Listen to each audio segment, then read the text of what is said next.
2023 was jam-packed with ground-defining, earth-shattering, critically acclaimed RPGs to games like Cyberpunk Phantom Liberty, games like Starfield, and of course Baldur's Gate 3.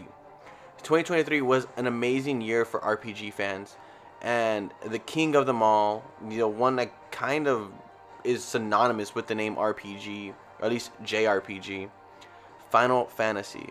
2023 was the year that brought us Final Fantasy 16, and this was by far the most controversial, quote unquote, RPG.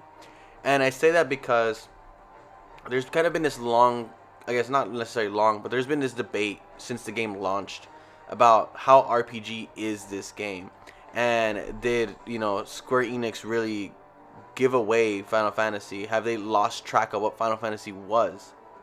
This isn't going to be a video of is Final Fantasy 16 a Final Fantasy game. I've done that. But I am going to go and bat. I am going to come and defend probably what my favorite game of the year was, Final Fantasy 16, in the fact that, in my opinion, I do believe it is an RPG. With all that being said, I understand where the critiques come from. I understand the controversy. I understand why someone could play Final Fantasy 16 and think this is no way an RPG. So before we get into it, do me a favor, like the video if you guys like the video. Please consider subscribing, as that does help us out tons. Without wasting any more time, let's hop into Final Fantasy 16, the most controversial RPG in my opinion in 2023.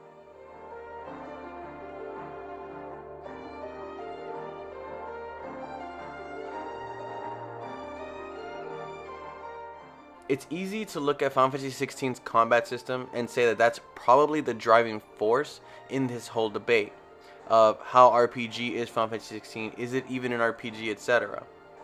The game was advertised to us as an action RPG with heavy emphasis on the action, the real true action RPG. And I think I knew what I was getting going into it, but I'll admit, when I first started seeing the combat system and how crazy it could get, and I think this is kind of the thing when a lot of people see it, is they see all these effects going around from particles and colors and slashing and really high-paced movement, that it's hard to make sense of, does the player truly have control of Clive, or are they button mashing, are they hack and slashing their way till they deplete somebody's health bar?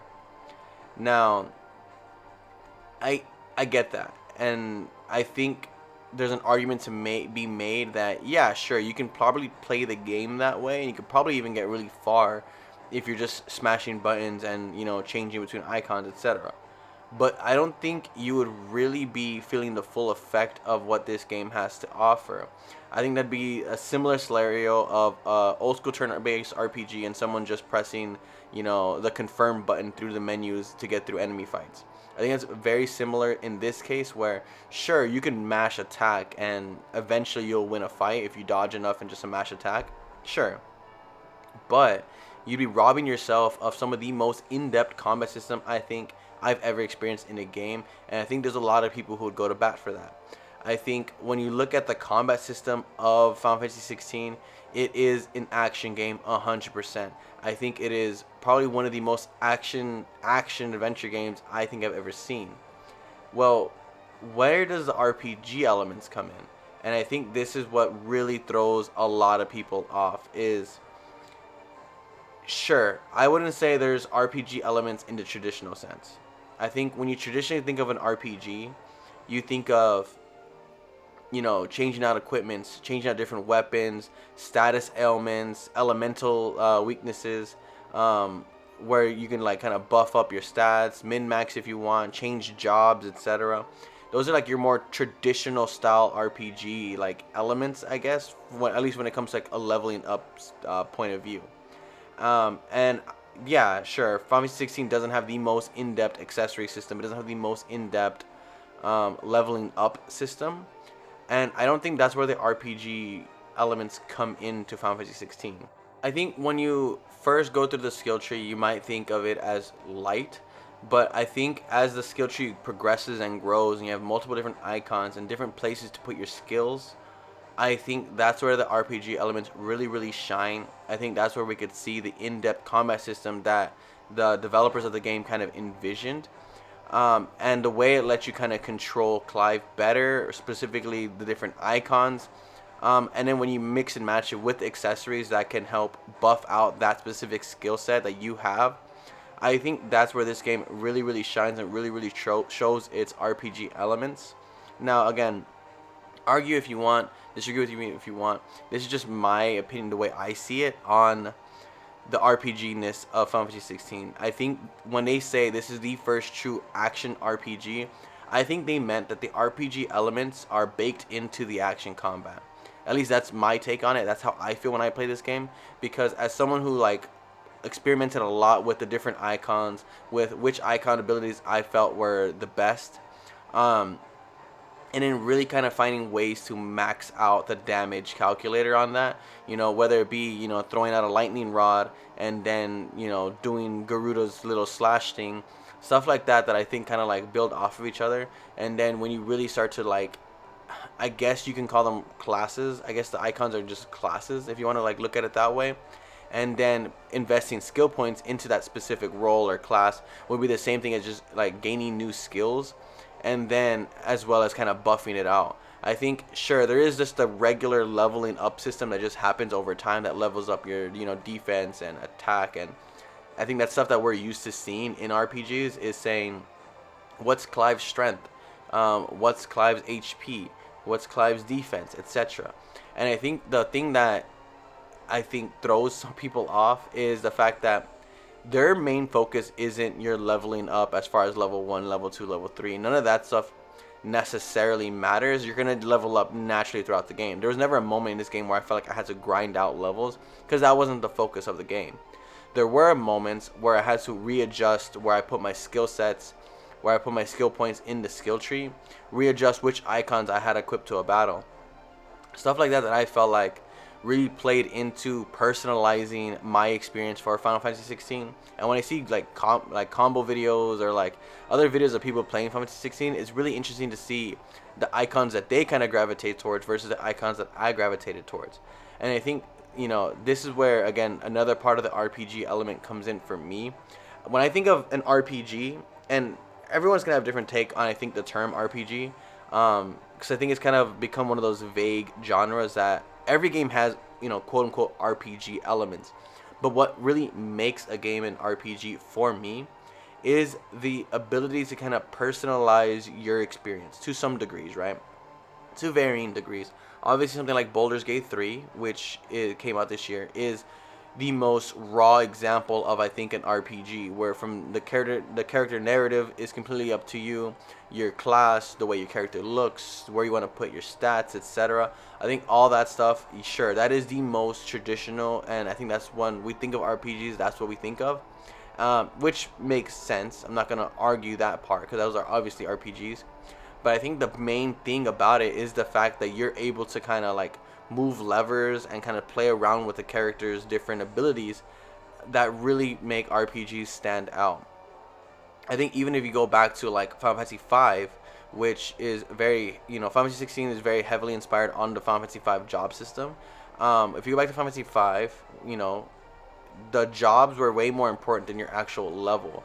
I think mastering specific jobs was kind of like the funnest part of Final Fantasy V, and the way you gain different skills. One of my favorite job classes in Final Fantasy V was like the samurai, and one of the final skills you get for mastering is dual wielding, and I think that was one of the awesome things. And then you'd pair that job up with a character whose strength is like super high, etc., and then you're just dealing massive damage. All those little like tweaks and levers that you can play around with to kind of personalize your specific character in Final Fantasy V is where Final Fantasy 16 I think draws inspiration from. I think when you choose your icon, like your 3 icon abilities, and then you kind of like get to play around with which specific skills you want, and especially when you master them, and then you can like pull off a skill from a mastered like icon and equip a different icon that you're not mastered on but still have that like mastered skill. I think that's when the real fun really shines, where you can definitely mix and match between icon abilities. You can have Garuda's Deadly Embrace alongside like Will-o'-the-Wisp and Lightning Rod, and then just have fun, And I think that's where a lot of the RPG elements really shine through for me. is just tweaking the different characters, or not the different characters, tweaking the different icons, so that Clive is probably the most buffed out Clive I could find, and that works for me. Now, I guess I kind of touched on the final part that I want to like address, and I think a lot of people are like, they poop on this game because it has no party, it has no elemental weaknesses, not a lot of status elements, etc. I I would never say that an RPG is based off of that, right? Because there's tons of RPGs that don't have parties, and sure, you can argue Final Fantasy has never not had a party. Sure, we're not really arguing that. What we're arguing right now is Final Fantasy 16's RPGness, and I don't think lack of party, elemental weaknesses, or status elements really detract from the RPG factor and where they wanted to focus in, and that again goes back to the combat system. Whether you like it or not, whether you really jive with the combat system or you just never gravitated towards it, that's fine. I wouldn't say that Final Fantasy 16 isn't an RPG because someone didn't really like the combat system. I would say that maybe it's just not for you, and I think maybe a traditional RPG is what a lot of people are looking for.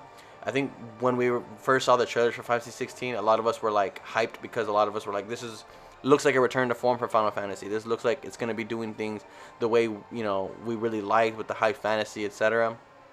And as we got closer to release date and we saw more of the Devil May Cry inspirations, we saw more of like the Kingdom Hearts inspirations, I think it definitely deterred a lot of people who are big fans of Final Fantasy but not necessarily fans of Devil May Cry or Kingdom Hearts, which makes sense. I think, Devil May Cry has a different audience. I will say that even though, there's heavy inspiration from Devil May Cry in this game, I wouldn't say it's necessarily the main focus of it. I think they definitely pulled from a lot of different Final Fantasies in the past to create an RPG system that, in my opinion, is very, very unique. It is very, very innovative, and I think it allowed for tons of experimentation and playing around with the specific systems that made me enjoy it so much. And I get it, not everyone is going to enjoy it as much as I had. This just comes down to whether or not you like the game or not. And I'm not going to argue the quality of the game. That's going to be up to you. You can hate the game all you want. That's fine. For me, I wouldn't necessarily go as far as to say that Final Fantasy 16 isn't an RPG. I think the RPG systems are just probably not your most traditional RPG sense. Sure, this game lacks a lot of RPG elements in like the weapons, in the equipment, etc. But I think where it lacks on those, it strives heavily in the combat system. And I think this will just kind of go back to how much you really enjoy, action combat and how in-depth you really want that to be. For me, I absolutely love it. It's one of my favorite games this year, and it's probably one of my favorite combat systems I've had in a really, really long time. Anyways, you guys, those are my thoughts on Final Fantasy 16. How RPG, quote unquote, is it really?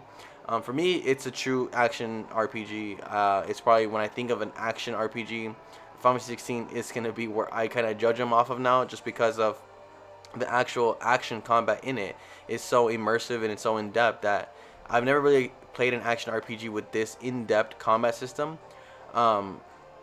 before this game, pretty much. Anyways, you guys, let me know down below your guys' thoughts. Tell me how wrong I am, how right I am, etc. It doesn't really affect me. Go out there, play some games, have some fun. Remember, touch some grass, and I'll see you guys on the next video.